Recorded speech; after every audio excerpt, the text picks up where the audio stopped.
Type of research done by the teachers to locate the problem, वो कौन सा होता है, वो एक्शन रिसर्च होता है।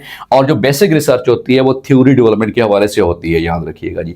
उसके बाद देखिए नॉलेज इज रिलेटेड टू, वो एपिस्टेमोलॉजी है जो कि नॉलेज से रिलेटेड है। ऑन्टोलॉजी जो है वो रियलिटी से रिलेटेड है, व्हाट इज रियल, तो ये बेसिकली जो है एजुकेशनल साइकोलॉजी जो फिलॉसफीज हैं उसके हवाले से इसके डिफरेंट ब्रांचेज हैं।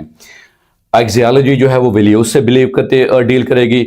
और इसी तरह से जो ऑन्टोलॉजी है वो रियलिटी से बिलीव करेगी। उसका दूसरा नाम मेटाफिजिक्स भी है। एपिस्टेमोलॉजी किससे डील करती है, वो नॉलेज से डिलीव जो है वो रिलेट करती है। Type of research consisting of, जो ओपिनियन होती है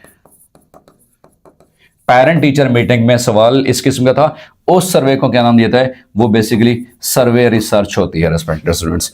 type of data collection face to face communication जिसमें होती है, वो इंटरव्यू शेड्यूल होता है जिसमें face to face data collection की जाती है।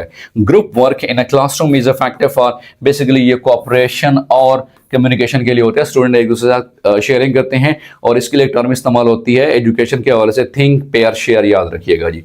बास्केट कमीशन के इम्तिहान में ये भी सवाल पूछा जाता है, think pair and share.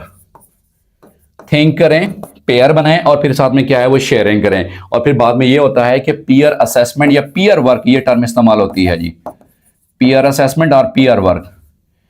Pair mean in the partner in the form of the pairs, तो ये भी बात एक ही है कि दो दो बच्चों का ग्रुप बना दो, that's a peer work, that's a peer assessment. भी दो बच्चे आपस में एक दूसरे की जो है वो असेसमेंट कर रहे होते हैं, सवाल जो आप कर रहे होते हैं।